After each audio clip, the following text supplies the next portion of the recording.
I'm the first to admit that I'm a bit naive. I was a bit naive when I learned about the coronavirus, and it really seemed far away. It seemed like it was in China and filtering through other countries. It really didn't seem like it was plausible that it was going to enter the States. And then all of a sudden it happened. The virus reached into our communities and into our schools, and businesses closed. My teenagers were sent home and to wait for further instructions. One week my son, he's in 8th grade, he was trying out for the volleyball team, and he made the A team. We were super proud and excited to see his first game. Well, school's closed the very next week, and so we never got to see him play volleyball. It was such a disappointment. But in a blink, our country was in crisis, and we were supposed to stay home and stay safe. I admit everything seemed off, in our world and in our communities. But my husband and I, we would chat about, what was happening in our world, and, we had to admit that our lives really hadn't changed that much. He still worked, long hours, like 60 hours a week. He was commuting to our basement instead of the hour-long commute that he had. So that was a little bit of a change, but he was still working long hours. I was still at home, caring for my teenagers and my 3-year-old and our home. So our lives, really hadn't changed when everyone around us, their lives were changed dramatically. Unfortunately, my children's lives were, changed. And I was really disappointed and angry that they would be missing out on things. Landon would be missing out on the momentous occasion of graduating from 8th grade. And I know some of you, some of your kids graduated from high school and college, and and other momentous occasions I'm sure that you had that were canceled.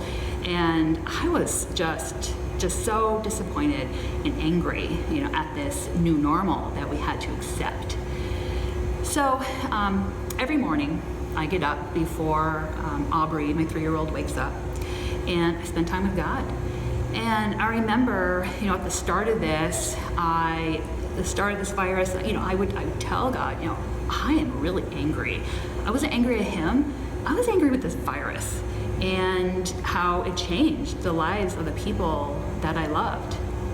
But that said, I also, I had to count my blessings because, there were other states in other states there were hospitals that were overrun with the sick, and there were people dying everywhere, and I felt like how can I complain about anything that was happening in my life when this is happening in our world? It just didn't seem right. And so in my quiet time with God, I prayed for doctors, I prayed for the nurses, I prayed for a vaccination, I prayed for this virus to move through and end quickly. And, we were all healthy, and I counted my blessings. We were healthy. My kids were adjusting well to online schooling, and we were adjusting well. I was fine. We were fine. I was fine.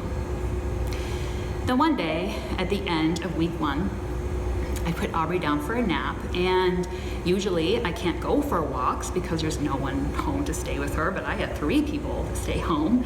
So I went for a walk, and I put in my earbuds, and I was listening to a Revelation Wellness podcast, and Lisa Keene was talking about Jesus, and I was like, this is awesome.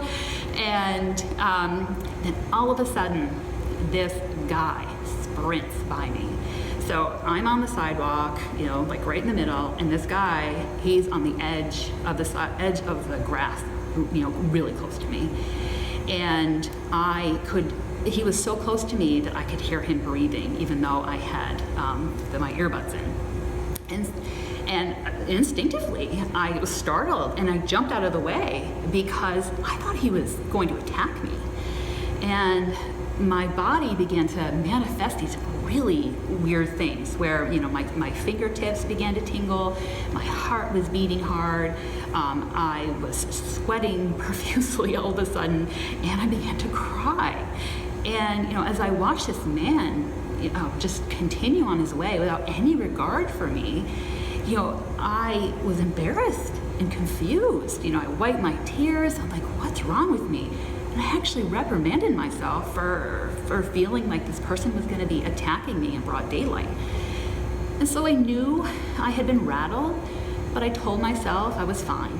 And I continued on my way. I continued on my day and my life. Then all of a sudden, I wasn't fine. And I started to do, say, and think things that are irrational. So I have, and I think most of us have this to a degree, an internal motor. So in most days, my motor is pretty low. It's like my energy. And most days I keep it, pretty low. It's a pretty steady, even keel. And there are other times when it revs up and it's super uncomfortable. So about a day or two later, I noticed that this energy level that I have, it was super high. And my daughter, my 3-year-old, she woke up grumpy and she wanted to sit on my lap while she ate breakfast. And I did not want to sit there with her. I could not sit there with her. And in my mind, I was thinking about, all the things I had to do, my to-do list. I can't be here. Why do I have to sit here with you?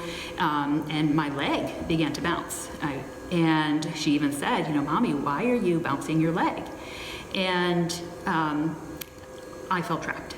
I felt like I couldn't be still with her, and I needed to go do.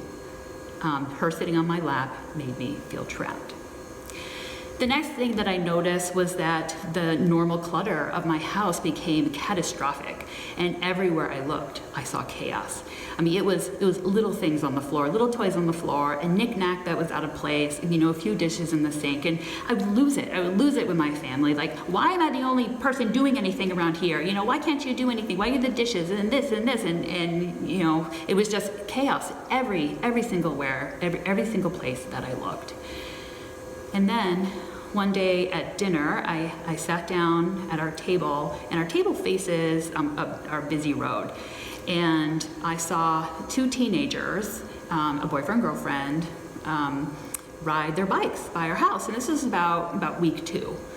And I lost it. I was like, why are they not social distancing? I don't understand, why aren't their mothers, where are their mothers? Why are they letting them out of their house? Here are my teenagers that are, staying home and staying safe and not seeing their friends. And these 2 teenagers are, doing whatever they want. And, I threatened to call their parents, all these things. Irrational, totally irrational behavior. And my daughter, 16-year-old Shyla, she just looked at me like I had become unhinged. And I feared that I had become unhinged as well. After leaving the table, I remember thinking, what's wrong with me? And I remember, having conversations with God, like, what's wrong with me? Why am I like this? I have no reason to act this way. My life hasn't changed. I'm really fine. I'm fine. I don't know what's going on. I don't know about you ladies, but I felt like things were being thrown at me. The only place that I went was a grocery store. There was never any rules to what to do next. So, and I wish they had posted it somewhere, like front porch forum, or, on their door or something, like, today, you can't bring in your grocery bags. Today, there will be plexiglass that you can't talk around, in between your cashier and yourself. So, at first we had to stay home and to stay safe and stay 6 feet away from people. We could use our reusable grocery bags. I had to disinfect everything that came into our house, and it was super, just exhausting. I was exhausted all the time. Then all of a sudden, I learned I had to make a mask, and I lost it. It just sent me over the edge. And, there were, people that, that posted on Facebook, these beautiful masks that they had made, and I just couldn't do it.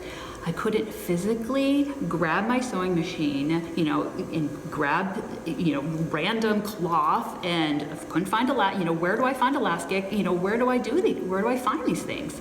And I couldn't physically or mentally make masks. And, God provided. I had a friend, I told her what was happening, and she's like, oh, don't worry about it. We have masks from when my, son was sick, and I have plenty, she gave me some. And I think when you're a woman and you can't provide for your family, you feel like a failure. And I felt like a failure that I couldn't make simple masks for my family. And obviously, this is not normally me. This is like not normal behavior. One day, about 3 weeks in, when I went to the grocery store, I noticed that the shelves were empty. And I wasn't that person that went and got the toilet paper or, the Tylenol. I didn't stock up, and we actually almost ran out of toilet paper because I didn't take into consideration that my teenagers would be home for months longer than I thought. So I didn't do that. But when I walked into the grocery store, I'm standing there with my cart, and I need oatmeal, and the shelves of oatmeal, there's nothing there. I became panicked. I remember, how am I going to make granola for my husband? What am I going to feed my daughter in the morning, my 3-year-old in the morning? And so I did this self-talk, and, God says not to worry, but this causes me worry. So I decided to get 2 of everything on my list. And, there were times when 2 times I left the grocery store with 2 carts because I had double of everything, because I felt like I needed to take care of my family and I didn't want to run out of things. And I felt, it's like, if there's empty shelves now, what's it gonna look like a month from now? And it's super panicked. And I couldn't do much, but I could provide for my family. That's what I felt like I could do. I remember grumbling to my husband about the people in the grocery store who did not follow the one-way protocol. I get it. The couple of times I made the mistake of almost going down the wrong aisle. But there are 2 people, I think they were doing it on purpose, and they weren't wearing masks, and I was. And, if it was socially acceptable to growl at people, I seriously would have growled at them. The look that I gave them, didn't do it. Because I was frowning, I had a mask on, but they couldn't see that, so I really felt like I needed to growl at them. Obviously, I was clearly on edge. If I want to growl at people, something is wrong. But I kept telling myself, I'm fine. I kept feeling like I had to put on this persona that I was fine. I kept saying, it's just a pandemic. I'm counting my blessings. I'm healthy. I'm adjusting well. I believe in God. I love Jesus. This is, everything is okay. I'm fine. Really, I'm fine. And then suddenly, I became afraid to leave my house.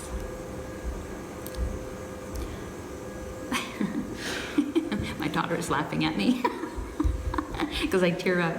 Yes, I wear that in my heart on my sleeve. I remember having almost nightly conversations with my husband about how I felt. I'd ask him questions, ones that I ask God as well. I have conversations with God all the time about all of this, this high energy and, what's going on. So I asked my husband these questions, like, why am I so frustrated and overwhelmed all the time? Why do I feel trapped and feel threatened when people come near me? Why do I have the urge to growl at people? Am I afraid of getting the virus? Is that what's wrong? My poor husband, he is always so kind and gracious to me. Then one day, he mentioned that maybe I was suffering from PTSD. So a little background about me: when I was 9, my mother remarried, and my stepfather, he was not a kind man. He said things to me, he called me names like fatty and stupid, and he used to slap me in the face. So, I understood where my husband was coming from, when he said, maybe you're suffering from PTSD, because I've been experiencing this high energy and these irrational and overwhelmed feelings at times since the abuse when I was a child. And this was not our first rodeo. My husband, he knows me. We've been married 16 years, and one time I asked my children when they were teenagers, they were like 5 and 7. I asked them to clean their rooms. They didn't. They were carrying on and being loud and playing instead, and I threw a teddy bear out a window and it broke. My husband, so kindly and graciously, he just replaced the window pane. I don't even think he said anything to me. So he has seen, what is happening. So I understood why he mentioned PTSD, but I didn't see the correlation between my past trauma and the virus. They didn't seem to relate. I have tools that God has given me over the years to keep this energy, this overwhelmed and irritated feeling down. And one of those is being still, being still with God, scripture, meditation, exercise, being by myself, writing. And I spent time with God during this time. But when I did, I would, kick my leg or bounce my leg. I just couldn't be still.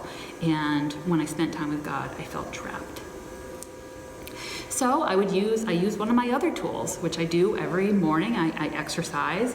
And so I'd exercise, get off the couch, I'd slam through a workout. And this irritated and overwhelmed sensation would placate for a while. And then about mid-afternoon, it would come back full force. And my teenagers were working out, so I'd work out with them, and I knew I was overdoing it. My muscles were sore, I was dehydrated, but I was using my tools. I just didn't know what else to do, and it really seemed like a healthy alternative. Then one day, as Aubrey, my 3-year-old, and I were making cookies, I tripped on the chair on which she stood, and I hit my knee, slammed my knee on the floor, and I hit my head.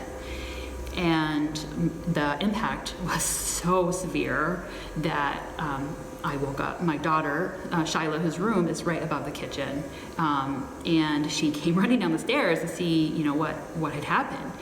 And she found me on the floor. I was crying, obviously, and to find out I had a concussion, and I had to ice my knee. So for the next 4 days, I was on the couch. The couch and I became one, and I was forced to rest.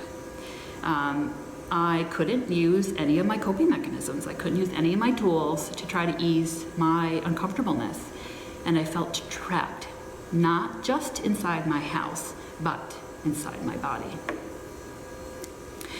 I knew an event must have triggered this irrational, overwhelmed, frustrated part of me, but I couldn't remember for the life of me what had happened. So the next day, I thought, enough's enough. I need answers. So I gathered my courage and I walked to the only place, the wooded area behind my house, where I still felt safe. And I put in some worship music, and was just walking along and just calling out to God and just crying my heart out, hoping that no one saw me. I was just a mess. And I walked up to a stump, and I faced the wind, and I yelled, "What's wrong with me? What's wrong with me? What's wrong with me?" And then, like a veil being lifted, God reminded me of how my body responded when that man sprinted by me, the tingle in my fingers, my heart beating fast, crying. I felt violated when he chose to be that close to me. And it all made sense. I was always surprised when my stepfather hit me. Children are trusting, and they don't expect their loved ones to hurt them. My body reacted this way because my brain was reliving the trauma of my past and kept me in this state of mind for a month. So was I fine? No. Was all that happened the irrational behavior, feeling overwhelmed, wanting to growl at people because I felt threatened, feeling trapped? Were these feelings completely due to the pandemic? No. But looking back, I'm sure that a part of me was afraid of contracting the virus from this man. I think the combination of him scaring me and the newness of his virus escalated the feelings that my body was manifesting. I've done a lot of reading on the subject of adults who suffer from childhood trauma, and I've been reading this book. My good friend Bree Joy, she posted this on Facebook, that she was reading this, and I was like, yes, I need to read this book because I'm always trying to figure out, my brain and why I am the way I am. So what it says is, the stress hormones, which is adrenaline, of traumatized people take much longer to return to baseline and spike quickly and disproportionately in response to mildly stressful stimuli.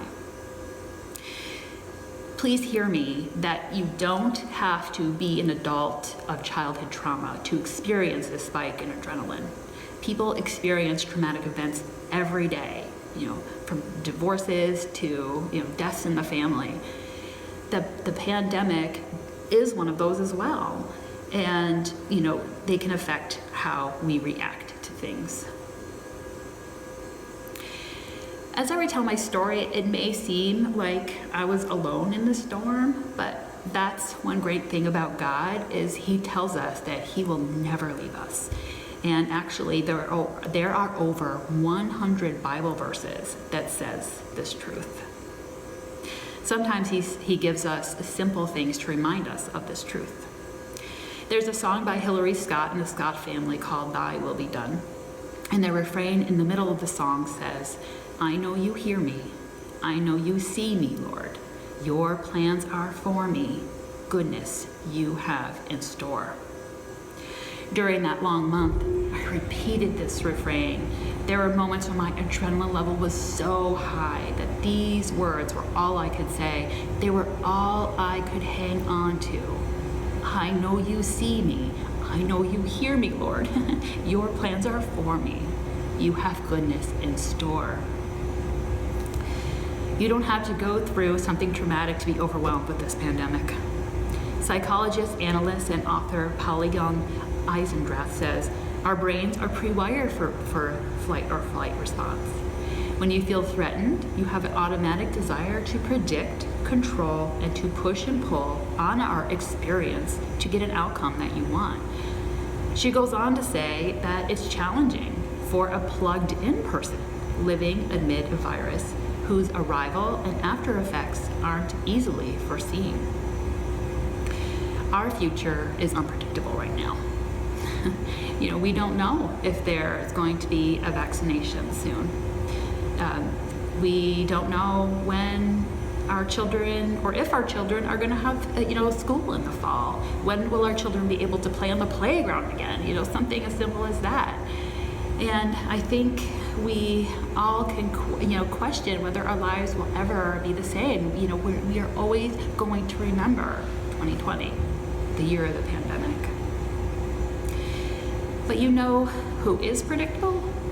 God. And you can tell Him how you truly feel. Are you scared? Do you feel threatened? Are you worried? Do you feel trapped?